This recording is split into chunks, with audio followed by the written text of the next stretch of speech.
रागादिरोगान् सततानुसक्तान् अशेषकायः प्रसृतान् शेषान् औत्सुक्यमोहारतिजानजङ्गा यो पूर्ववैद्याय नमोऽस्तु तस्मै यो पूर्ववैद्याय नमोऽस्तु तस्मै यो पूर्ववैद्याय नमोऽस्तु तस्मै.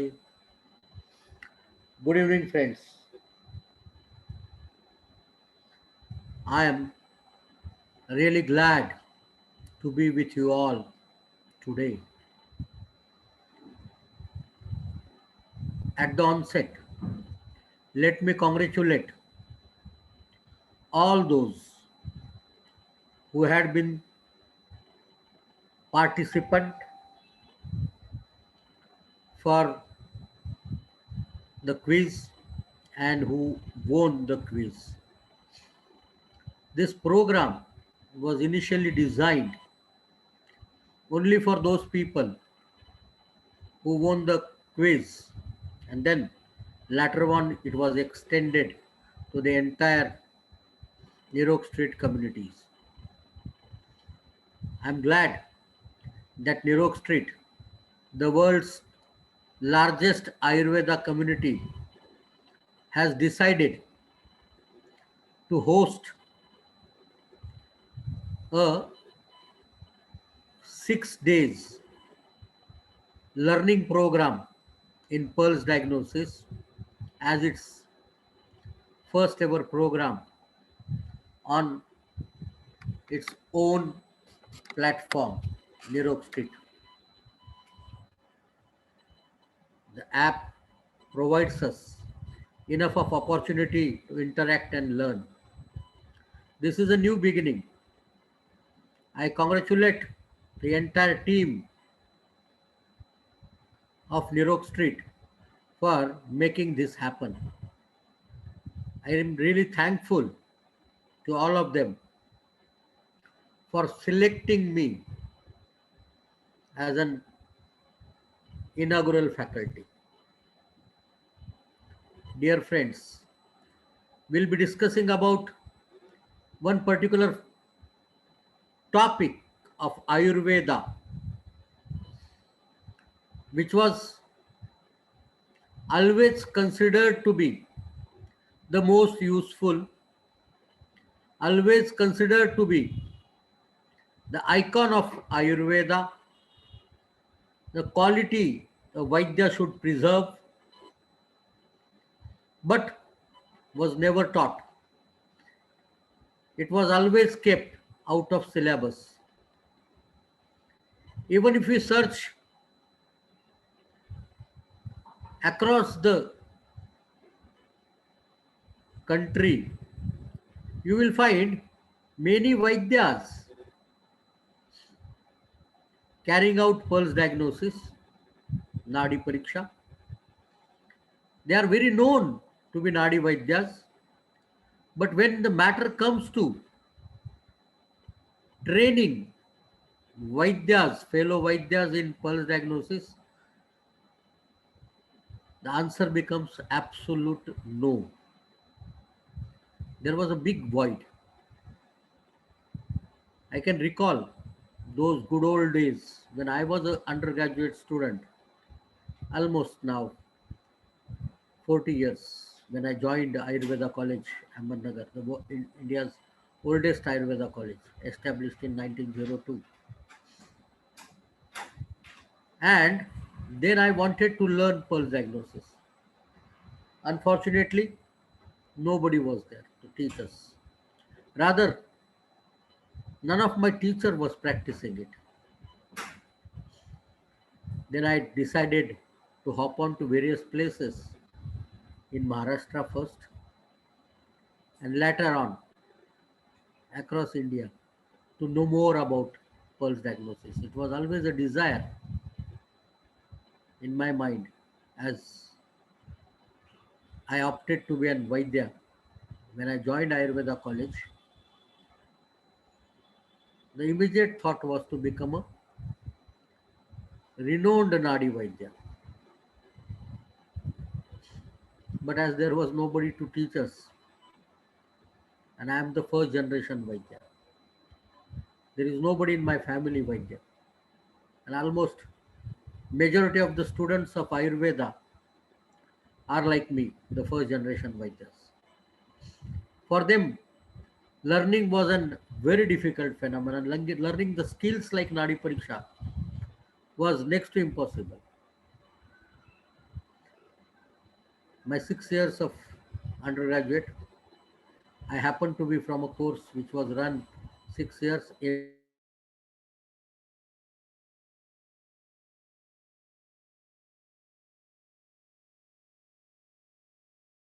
Learning Nadi Pariksha was impossible. I went to Pune, I went to Nasik, and then I decided that I might get some information about pulse diagnosis, some knowledge about working knowledge about pulse diagnosis in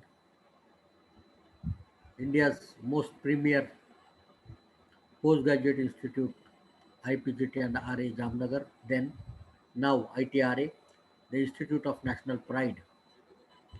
I was selected as in the entrance examination as number one candidate. I got into Kaichakitsa, and there I found that Jamnagar is not known for pulse diagnosis.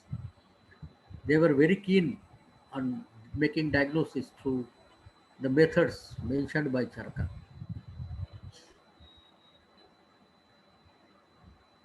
We were never told that Nadi Pariksha is a part of examination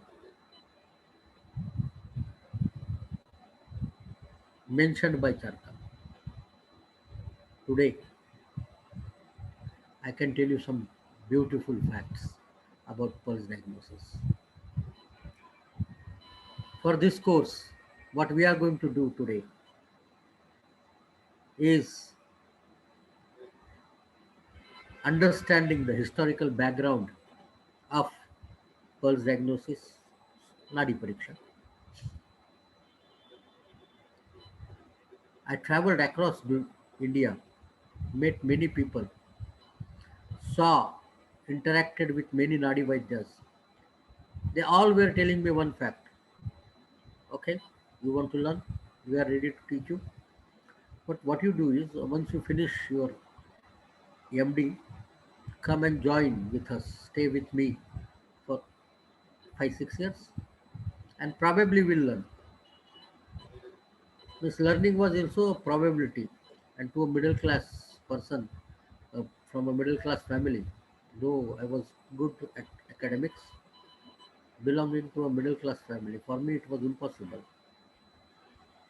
And probably many of us leave learning program only because of this reason.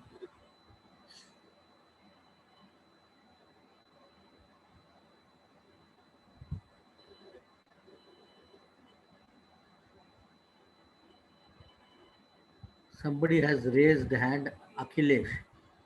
Yes. I don't know whether you can speak. Can you speak? What is that? What is about it? Hello, Akhilesh. If you want to speak, unmute yourself and speak. But my request to all is to put their questions in the chat box. And if there is any chat box phenomena, I can really try to answer all those questions. Those who are present, those who are on the Facebook and YouTube, their questions will be communicated to me after this 45 minutes of lecture, and I will definitely answer all of them. So, Akhilesh, if you want to ask something, please do that, or otherwise, you can type your question in the chat box. Nipul has very correctly pointed it out that Nadi Pariksha is a part of. Only mistake he has made is he said it is an Ashtavidha Pariksha. First, it is not the part of Charaka's diagnostic program. It was mentioned in Yogaratnakara, Rogakrantasya Sharirasya Sthanam Ashtani Pariksha. Remember, Rogakrantasya Sharirasya Sthanam Ashtani Parikshe. Nadi Mutra Malam Jiva Shabda Sparsha Mukhakriti. So it is Ashthasthana Pariksha. We are going to come to that. When we are talking about pulse diagnosis, we really want to know more about it. And then I traveled, met people, then I got very fantastic advices from many people. One very famous Vaidya told me once, okay, what you do is go to jungle and do Saraswati sadhana for 3 years. Live only on the fruits, and after 3 years, you will learn pulse diagnosis automatically. Then another Vaidya, very famous one, told me, what you do is एक काम करो आप गायत्री मंत्र का 1.25 करोड़ का जाप करो. बिल्कुल जैसे आपका 1.25 करोड़ का जाप पूरा होगा, पूर्णाहुति होगी, आपके नाड़ी में वो ताकत आ जाएगी उंगलियों में कि आपको नाड़ी परीक्षा आ जाएगी. मैं एक चिकित्सक हूँ, हार्डकोर चिकित्सक. मैंने यूजी में भी क्लिनिकली काम खूब किया था और पीजी में भी. एकेडमिक में बहुत अच्छा रहा. ऑलमोस्ट 6 साल यूजी में गोल्ड मेडलिस्ट. पूना यूनिवर्सिटी में जितने भी विषय के अवार्ड्स है सभी मेरे पास है. फर्स्ट रैंक से मैं जामनगर में एंट्रेंस में आया. फर्स्ट ईयर में मैं टॉपर था. फाइनल ईयर में टॉपर था. दूसरा गोल्ड मेडल मिला. मैं मराठवाड़ा यूनिवर्सिटी का पहला आयुर्वेद का रजिस्टर्ड कैंडिडेट हूँ for PhD in Ayurveda. My topic was use of AI in Ayurvedic diagnosis. तब हमने कोशिश की थी नाड़ी परीक्षा के लिए मशीन बनाने की. बड़ा फेल्योर प्रोग्राम रहा. ये मेरे बारे में छोटी सी जानकारी. उसके बाद फिर हम प्रैक्टिस करने लगे. दुनिया में पढ़ाया. नाड़ी परीक्षा सीखने के बाद और भी ज़्यादा करीबन 69 कंट्रीज़ में हमने नाड़ी परीक्षा पढ़ाई. आज मैं आपके साथ बड़े अभिमान के साथ कह सकता हूँ कि मैंने तकरीबन 267 लाइव वर्कशॉप्स और पिछले साल से सितंबर 19 से नागर अभी तक 82 online training programme on pulse diagnosis किए हैं. This is my 83rd program where I am interacting with you all. This is my 83rd online training program in pulse diagnosis. This course is Introduction to Pulse Diagnosis. This course is Introduction to Pulse Diagnosis. There are multiple courses of pulse diagnosis which I conduct. Right from 2 hours of awareness of pulse diagnosis to 1 full year, full-time PG fellowship in pulse diagnosis, which is recognized by Maharashtra University of Health Sciences. University conducts the admission and the examination, and the degree is given by the university. Second university program is 50 hours course on pulse diagnosis at KL University, Belgavi. But I wanted to make sure that every single Ayurveda student must learn this particular skill. I'm using the word right now. I'm not using the word it's an occult science. I'm using the word it's a bedside skill. As every other examination, this is one of the examination, and this is very possible. This is the easiest and fastest possible diagnostic tool. My mission and vision both are like every single Ayurveda student across the globe should not only be aware about pulse diagnosis, but he should be able to perform the pulse diagnosis to its core. Precisely.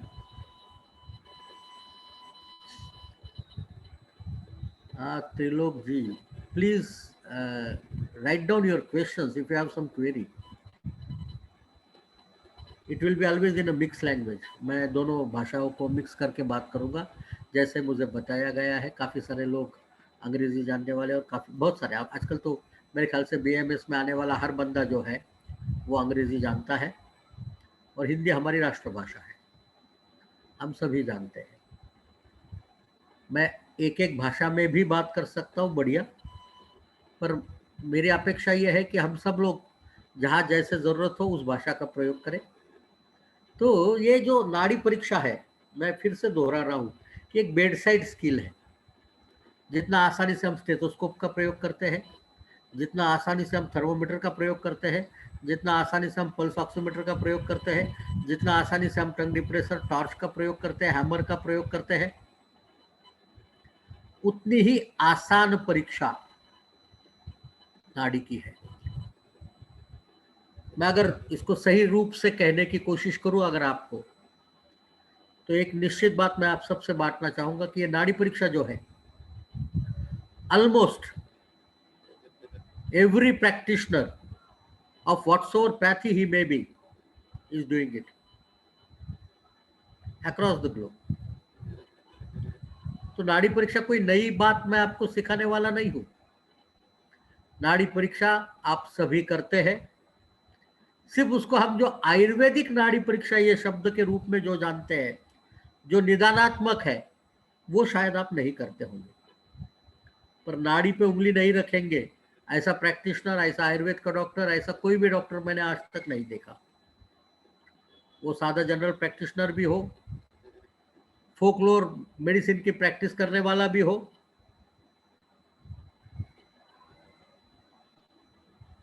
या एक DM हो, master general hospital में काम करने वाला super specialist हो, pulse तो सभी लोग देखते हैं।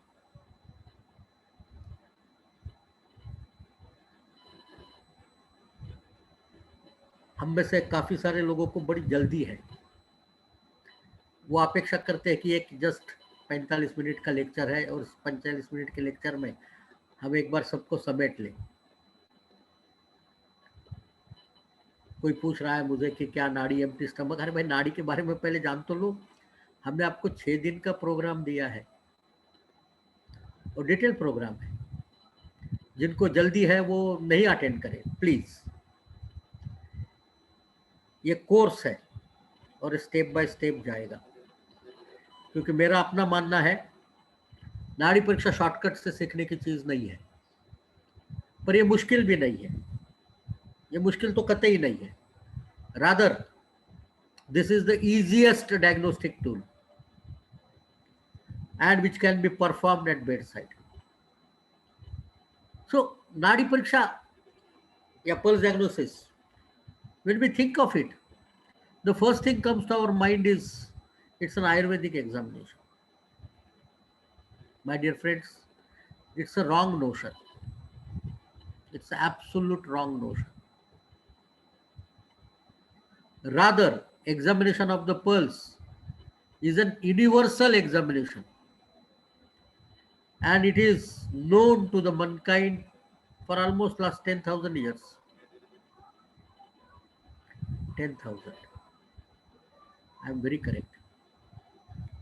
We have records which tells us that in the Roman medicine 10,000 years ago, it was said, he is not pulsating, must be dead. He is not pulsating, must be dead. So the connectivity between the existence and continuation of the life and that pulsating organ in the body was very well known. We can see in 131 AD, before Shushruta, there was one Greek physician named Galen. He wrote almost 18 treatises or the books on medicine, and 9 of them were on the examination of the pulse. The Galen's treatise was so strong that it dominated the entire medical world till 17th century. Only after the advent of diagnostic machineries, this examination of the pulse really transferred from doctors to nurses. Rather, in English literature, we can find the phrases like a physician without the knowledge of the pulse is no physician by any means. This is in 15th century. If you see all over the world, we can see the Chinese medicine, the traditional Chinese medicine, the TCM, what we call these days, has an extraordinary amount of knowledge about reading the pulse and diagnosis. They also have the similar system of understanding the body and its physiology by 5 elements and 3 energies, like we have Panchamahabhutas and Tridoshas. And these energies were measured. If you see Chinese system of pulse, you can find them understanding the pulse for the 5 elements and 12 meridians and 3 energies, how they are moving. And with that, the entire diagnostic procedure has been done. In 5th century, Mohammedan medicine, which we call today as the Unani medicine, came to existence. And that had a their premier preliminary investigation technique was नब्ज नब्ज की परीक्षा करते हैं. और आज भी आप अगर हकीमों को देखेंगे तो वो नब्ज की परीक्षा करते हैं. और नब्ज की परीक्षा के साथ ही उनका नैदानिक पद्धति पूरी होती है, उसके बिना नहीं होती. ये इतनी परिष्कृत है कि कुछ फैमिलीज है भारत में, खास करके हैदराबाद में, ऐसे हकीमों के परिवार है जो हाथ को एक धागा बांधते हैं और धागा बांधकर उसे खींचकर उसका परीक्षण करते हैं और ये समझते हैं कि उससे नाड़ी की परीक्षा हो जाएगी. बड़ा आनंददायक, पर वो किसी के साथ साझा नहीं करते कि वो देखते क्या है.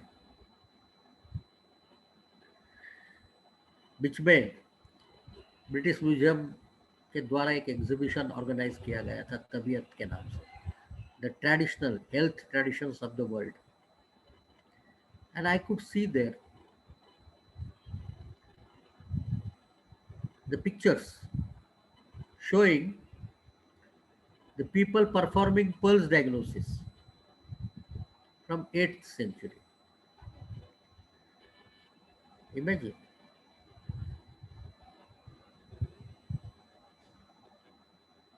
If you think of Ayurveda, the first documented book about pulse diagnosis was understood to be Sharangdhar Samhita, the 11th century book, where the Nadi and Pariksha both would come together and they give some information about how to perform pulse diagnosis. 8 stanzas. How many? 8 stanzas, that's all. That was in 11th century. Down the line, another 200 years down the line, end of 13th century or early 14th century, it was Bhav Mishra in his Bhav Prakash, gave 15 stanzas about pulse diagnosis. What a wonderful phenomenon. From 8th stanza to go to the 15th stanza, it took 200 plus years. And thereafter, another documented evidence we get is in Yogaratnakara, which Nipun has quoted him, Ashtasthana Pariksha.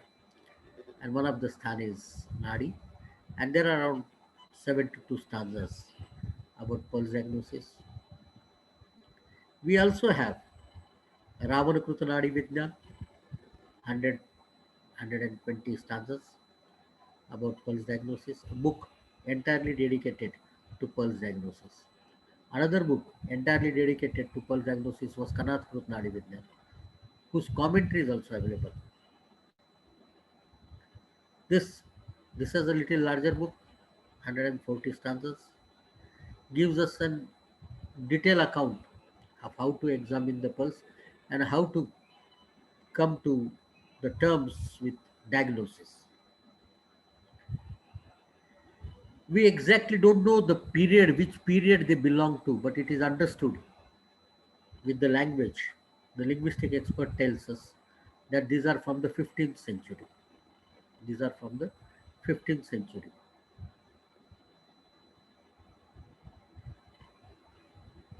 Yes, Trilokji, do you want to speak something? Then if you want to speak, please unmute yourself and speak.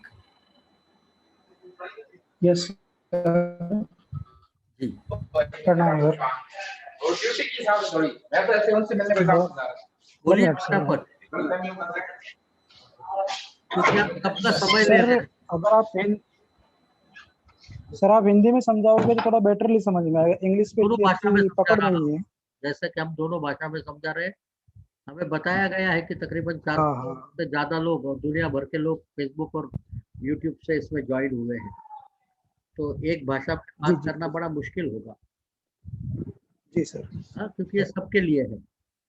कोशिश कर रहे हैं sir हमने दोनों भाषा में बहुत सिखाया। अच्छा लगा है ना, आपने हिस्ट्री बताई इसकी, अच्छा लगा, बहुत अच्छा लगा। हिस्ट्री इसलिए बता रहे हैं कि पहला दिन है आज, आपको सबको मालूम होना चाहिए नाड़ी परीक्षा का इतिहास। किसी भी वस्तु का अभ्यास करने के पहले उसका इतिहास जानना बहुत जरूरी है। जब हम इतिहास जानते हैं तो पता चलता है कि इसका डेवलपमेंट कैसा हुआ, और वो यस सर। डेवलपमेंट कैसा हुआ ये जब पता चलता है तो नाड़ी परीक्षा क्यों करना और कैसे करना इसके बारे में जानकारी मिलती है। जो यस गलतियां हमारे पूर्वजों ने पूर्व सूर्यों ने की है वो गलतियां हमसे नहीं होना है, तो हमें इसका इतिहास जानना बहुत जरूरी है। इसलिए मैंने जब टॉपिक आपको दिए हैं सब, अगर आपने वो ब्रोशर ठीक से देखा होगा तो आपको टॉपिक्स मिलेंगे। 6 दिन के 6 टॉपिक्स हैं। पहले दिन हम बात कर रहे हैं कि historical background of pulse diagnosis. कल हम बात करेंगे anatomy and physiology of pulse. तीसरे दिन का हम बात करेंगे 5 लेवल्स ऑफ पल्स, कैसे देखेंगे। 5वें दिन हम बात करेंगे डायग्नोसिस पर कैसे पहुंचेंगे। और छठे दिन हम बात करेंगे कि टेक्नोलॉजी क्या है। हम आईआईटी मुंबई से जुड़े हुए हैं। यहाँ पर एक डिपार्टमेंट है biomedical engineering and technology innovation centre, हम उनके मेंटोर हैं। आयुर्वेद के यंत्र बनाते हैं, उसमें नाड़ी परीक्षा के भी यंत्र बनाते हैं, और नाड़ी परीक्षा के यंत्र जितने भी भारत में बनते हैं उन सबके साथ किसी न किसी रूप से हम जुड़े हुए हैं।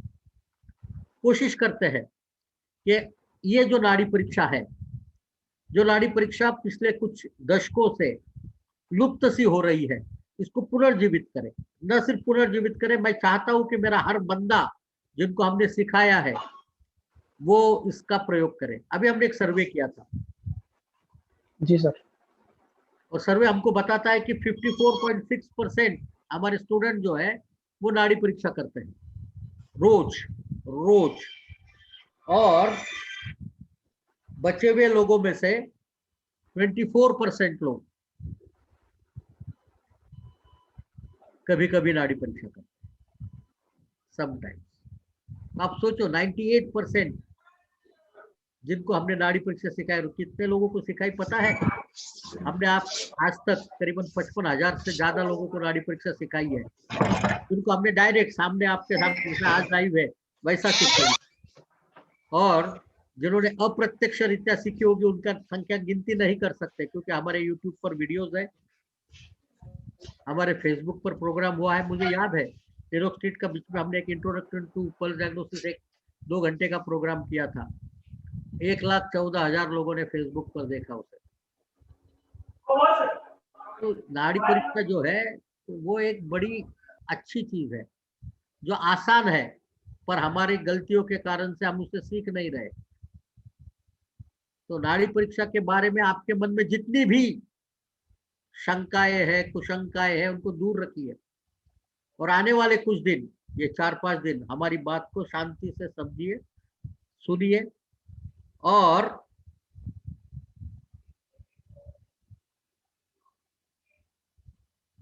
भैया बड़ा मजेदार बात है, नाड़ी परीक्षा को आपकी उंगलियों को फॉलो करिए, किसी ग्रंथ को फॉलो करने की जरूरत नहीं है। ग्रंथ में बहुत त्रोटक जानकारी है, बहुत ही छोटी सी। योग रत्नाकर में हमने जैसे कहा, एक पाठ में 52 श्लोक मिलते हैं, दूसरे में 72।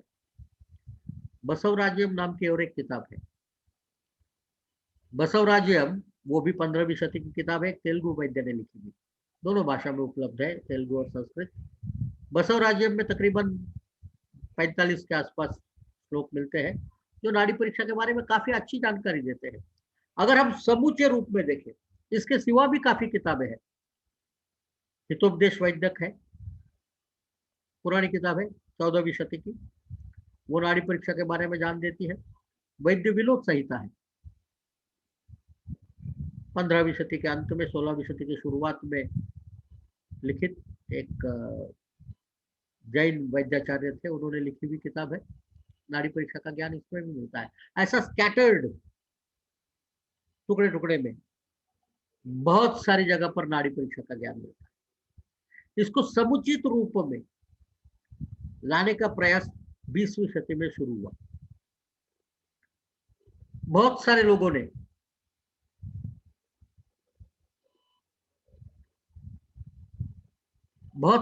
ने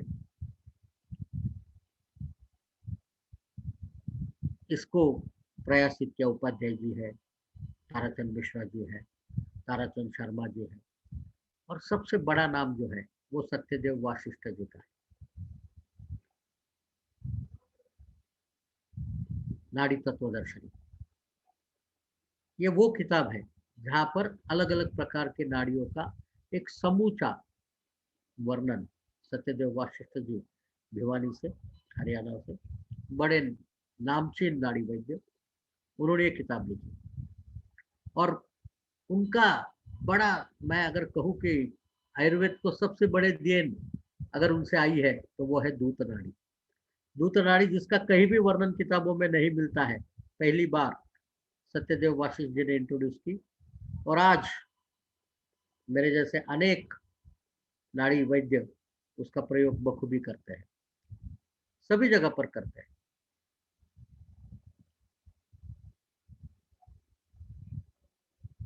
हमें ये ध्यान में लेना जरूरी है कि ये नाड़ी परीक्षा का जो समूठा नान है, उसमें हमारे भारत से निकले हुए पर विदेश में गए हुए वैद्यों का भी बड़ा योगदान है। वैद्य वसंत Lal ji, secrets of pulse उनकी किताब थी, 96 में पब्लिश हुई। एग्जैक्टली अराउंड 1 महीने के डिफरेंस में उनकी किताब अमेरिका में पब्लिश हुई, मेरी किताब भारत में पब्लिश हुई, नाड़ी विज्ञान, the ancient Indian treatise of pulse diagnosis. उनका हुई था सीक्रेट्स ऑफ पल्स। भारत में बहुत बड़े विद्वान नाड़ी परीक्षक हुए हैं। मैं बृहस्पति देव त्रिगुला जी से मिला,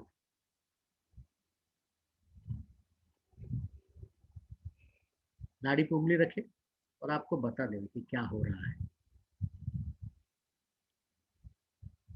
कैसे हो रहा है। सत्यदेव वाशिष्ठ जी भी नाड़ी पे उंगली रखे, आपके निदान की कुंडली लगा दें। गोपाल जी शर्मा थे, NIA में डिपार्टमेंट ऑफ नाड़ी परीक्षा उम्दा, वहां पर आचार्य लक्ष्मी नारायण जी थे, बहुत शानदार नाड़ी परीक्षा। आज उनके काफी शिष्य भी है, नाड़ी परीक्षा करते हैं। भारत में प्रमुख रूप से अगर हम नाड़ी परीक्षा करने वाली बात करें तो आज हमारे जो आयुष के सेक्रेटरी जी है ना, राजेश कोटेचा जी, वो भी बहुत अच्छी नाड़ी परीक्षा करते हैं, बहुत अच्छी। मेरे जूनियर रहे वो, मेरे सीनियर है वैद्य तपन कुमार जी, अहमदाबाद से। उनका अपना नाड़ी परीक्षा करने का अंदाज है। दिल्ली में एक वैद्य सुभाष शर्मा जी है, पीतमपुरा में। आज की तारीख में अगर नाड़ी परीक्षा सटीक रूप में अगर किसी के पास करते हुए मिलनी है तो उनका नाम आप भूल ही नहीं सकते। और इसके सिवा महाराष्ट्र में सुनील पाटिल जी हैं, बहुत सारे लोग करनाल में अजित यादव जी जो है वो नाड़ी परीक्षा सिखाते हैं। हरदेव सिंह जी हैं, वो नाड़ी परीक्षा सिखाते हैं। एक कृष्णमूर्ति जी हैं, वो नाड़ी परीक्षा सिखाते हैं। वैद्य वर शिवानंद जी जो है केरला से, वो बहुत अलग तरीके की नाड़ी परीक्षा सिखाते हैं। तो अब ये ओवरऑल नाड़ी परीक्षा का इतिहास अगर हम देखें तो ईस्वी सन पूर्व 8000 साल से लेकर चलती आई है नाड़ी परीक्षा। चरक में है क्या? बड़ा मजेदार सवाल है ये। हम लोग शारंगधर, भाव प्रकाश, योग रत्नाकर सबसे बात करेंगे। तो चरक को अगर हम ढंग से देखें तो चरक जहां हमें परीक्षा पद्धति सिखाता है कि रुग्ण को परीक्षा कैसे करें। हमको सबको मालूम है, दर्शनम स्पर्शनम प्रश्नश्च परीक्षितैः रोगिणः। दूसरा लाइन आता है आतुरम परीक्षित प्रकृतितः विकृतितः। और बाद में बात करते हैं दुष्यम देशम बलम कालम प्रकृति मनलम वयः सत्व सात्म्य तथा आहार अवस्था। इनका ये जो है आहार तक, दुष्य से लेकर आहार तक की अनेक विध अवस्था, इनका प्रकृतितः या विकृतितः परीक्षण आतुर के लिए करना चाहिए। फिर योग रत्नाकर कहता है रोगाक्रांत शरीर से स्थानमास्त्राणि परीक्षित। परंतु ये परीक्षा करनी कैसी, इसकी विधा, परीक्षा करने की विधा हमें इंद्रिय स्थान में मिलती है, जहां पर अलग अलग इंद्रिय है। इंद्रिय का मतलब है लक्षण, उनकी परीक्षा। हम इंद्रियों को अरिष्ट के रूप में भी जानते हैं, और अनफॉर्चुनेटली हमारे बीएमएस के सिलेबस में इंद्रियों को अरिष्ट के रूप में ही सिखाया जाता है, और इंद्रिय स्थान को अरिष्ट स्थान के रूप में सिखाया जाता है तो हम ध्यान नहीं देते। पर इंद्रिय स्थान अगर आप देखोगे तो it's a treatise of examination, अलग अलग। उसमें से तीसरे अध्याय जो है, थर्ड चैप्टर इंद्रिय स्थान, वो कहता है परिमृशनीय इंद्रिय, स्पर्श से जानने वाला इंद्रिय। तो स्पर्श से आप क्या क्या जान सकते हो, इसकी जानकारी जहां मिलती है वो है स्पर्श से जानने वाला इंद्रिय स्थान। वहां पर वो कहते हैं यस्य स्पंदनानाम च अस्पंदनम परासुरीति विद्या। जो एग्जैक्टली 8000 साल पहले हमें रोमन मेडिसिन में मिलता है, वही वही के वही statement, he is not pulsating, he is dead, अगर उसको ट्रांसलेट करते हैं तो अग्निवेश ने किया हुआ तंत्र हमें बताता है, उसका समय भी वही है ईस्वी सन पूर्व 6000। वो हमें बताता है यस्य स्पंदनानाम च अस्पंदनम परासुरीति विद्या। Where there should be pulsation, there should be palpable pulsation which is not available, that indicates death.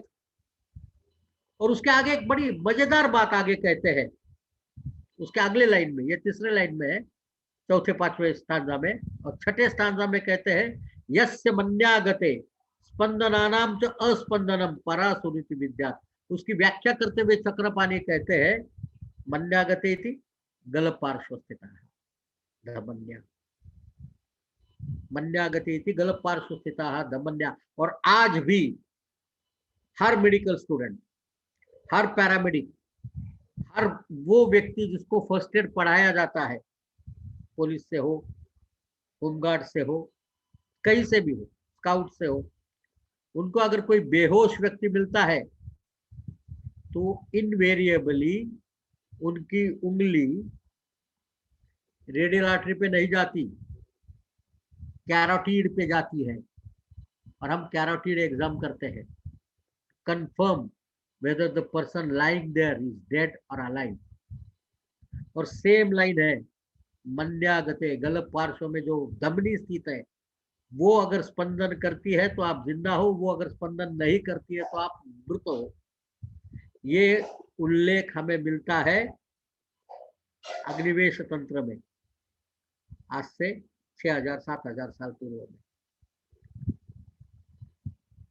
हम इसको और बारीकी से देखें और बारीकी से देखने की कोशिश करें तो चरक में हमें अनेक जगह पर, यहाँ पर वो बताता है इंद्रिय स्थान में कि हमें इस स्पर्श से क्या क्या ढूंढना है और इस स्पर्श के वेरिएशन में जो मिलता है उसका परिणाम कहाँ से आएगा।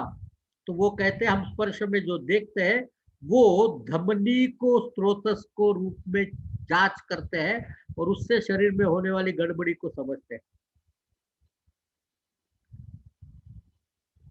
चरक सूत्र स्थान 30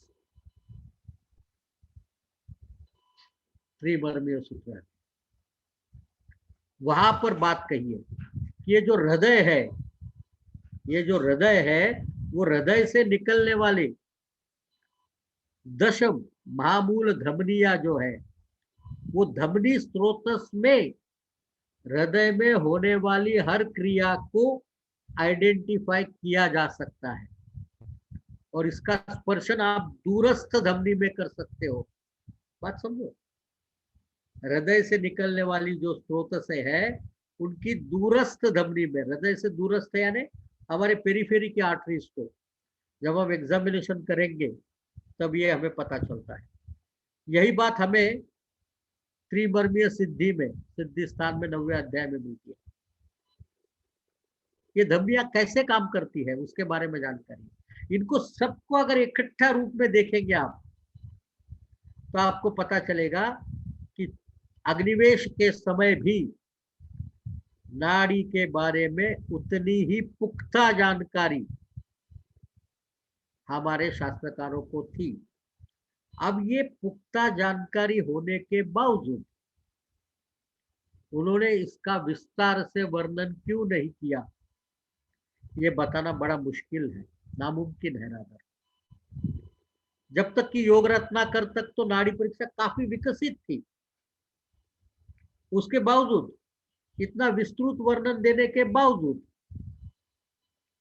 हर रोग में उन्होंने जब रोगों का वर्णन किया वहां नाड़ी का वर्णन नहीं किया कि भाई ज्वर की नाड़ी ऐसी होगी, प्रमेह की नाड़ी ऐसी होगी, रक्तपित्त की नाड़ी ऐसी होगी, कुष्ठ की नाड़ी ऐसी होगी। इसके पीछे क्या कारण है ये हमें समझना बहुत जरूरी है।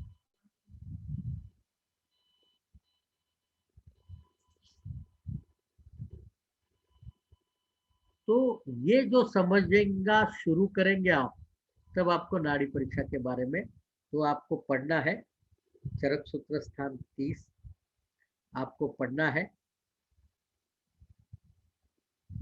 चरक इंद्रिय स्थान 3rd चैप्टर, आपको पढ़ना है चरक सिद्धि स्थान 9वां अध्याय।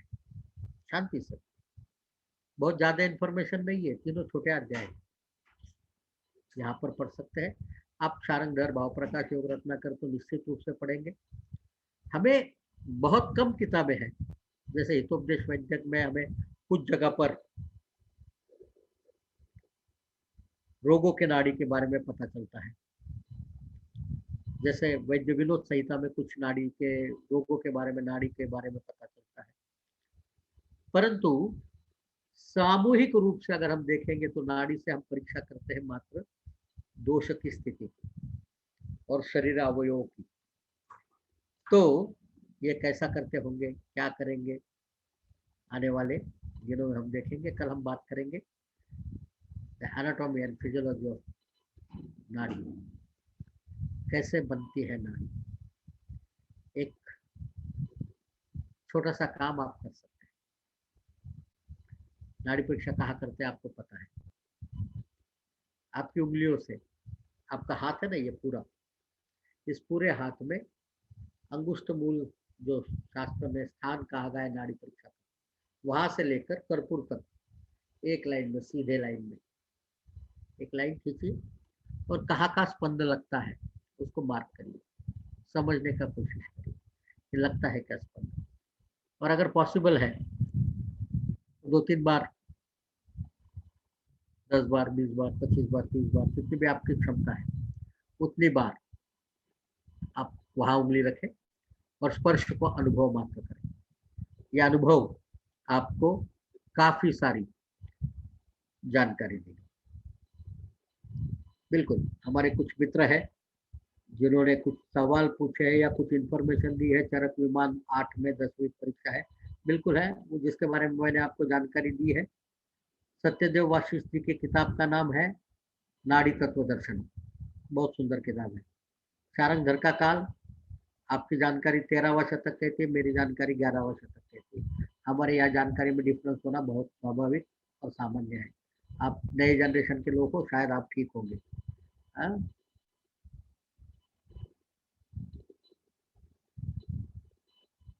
अब योग रत्नाकर को फॉलो करेंगे या शारंगधर को, ये हम ज्ञान की श्रृंखला में है, हम ज्ञान की श्रृंखला में है, किसी एक को क्यों फॉलो करना। हमारा आचार्य हमें कहते हैं कि एक शास्त्रम न अज्ञान, हमें तो सबको फॉलो करना चाहिए। मैं तो कहता हूँ कि हम मधुमक्खी के जैसा होना चाहिए, जहाँ से नॉलेज का जो कण मिले, जहाँ से इस नाड़ी परीक्षा के बारे में जो भी कण कण कण कण कण कण में मिले, वो सबको इकट्ठा करो एक हानि के रूप में और सबके सामने सम्मुख इस्तेमाल करो।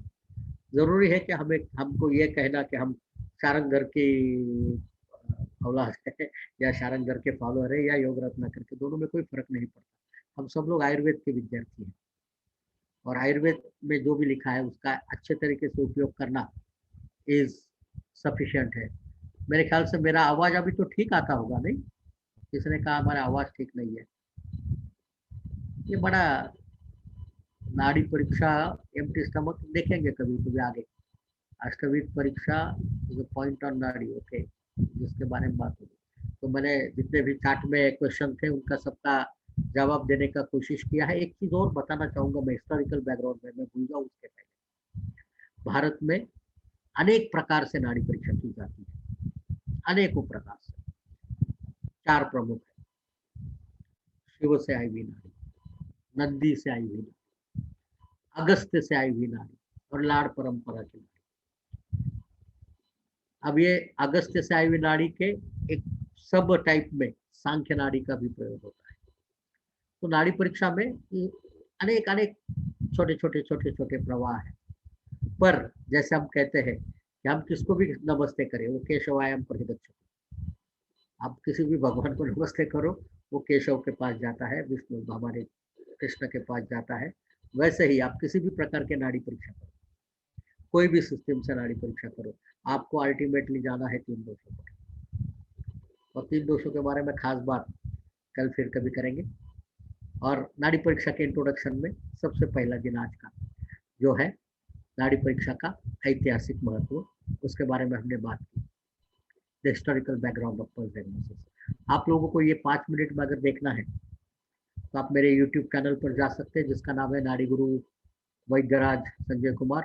वहाँ जाएंगे तो आपको historical background of pulse diagnosis, आप यूट्यूब पे सर्च करो historical background of pulse diagnosis, वहाँ भी मिलेगा। मेरे चैनल पर जाओगे तो आपको बहुत सारे वीडियोस मिलेंगे इसके सिवा भी। और तो ये historical background of pulse diagnosis देखना भूलना मत, क्योंकि वो आपको अक्सर ये नाड़ी परीक्षा के बारे में बहुत सारी जो गलत फहमियाँ है वो कम करने में मदद करेगी।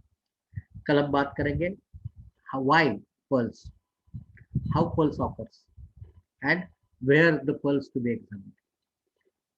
परसों बात करेंगे कि कैसे परीक्षा करनी है, हम स्टेप वाइज चलेंगे, क्योंकि नाड़ी परीक्षा आपको एक लेक्चर में पढ़ाने का विषय है ही नहीं, ये आपको बारंबार अनेक विध पद्धति से सीखना पड़ेगा। कुछ क्वेश्चंस भी आए हैं तो उन क्वेश्चंस को भी देख लेते हैं। किधर गए क्वेश्चन और आंसर? मैंने यूट्यूब चैनल का नाम बताया, नाड़ी गुरु। दूसरा है बुक अबाउट नाड़ी परीक्षा, मेरे किताब का नाम है pulse diagnosis in computer as.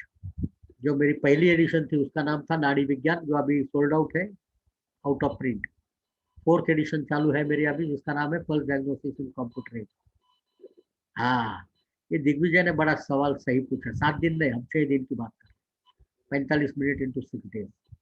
Yes, you should be definitely be introduced to pulse diagnosis। चरक का सूत्र स्थान 30वां अध्याय, इंद्रिय स्थान 3रा अध्याय और सिद्धि स्थान 9वां अध्याय। और कुछ पूछना है किसको? इतने ही सवाल थे, उनका जवाब दे दिया मैंने। आशा करता हूँ आपको ये ठीक लगा होगा। कल फिर मिलेंगे। इसी समय इसी चैनल पर, और बात करेंगे। आज हम लोग मुंबई में, मुझे पता नहीं था कि आज हो पाएगा या नहीं हो पाएगा। यहाँ पर तोतके का बड़ा भयंकर कहर चालू है। खूब तेज बरसात और भयंकर स्पीड से 120 किलोमीटर पर आवर के स्पीड से हवा चल रही है। हमारे एरिया में पूरा पानी भरा हुआ है, पेड़ टूट रहे हैं। मैंने सोचा आज इंटरनेट नहीं चलेगा तो कैसा होगा, क्या हम लेक्चर कर पाएंगे।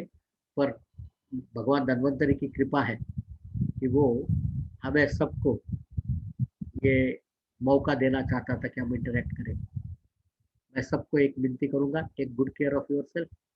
Please please keep your family and yourself away from the corona and maintain your health. Good night, Shabba Khair, Namaskar.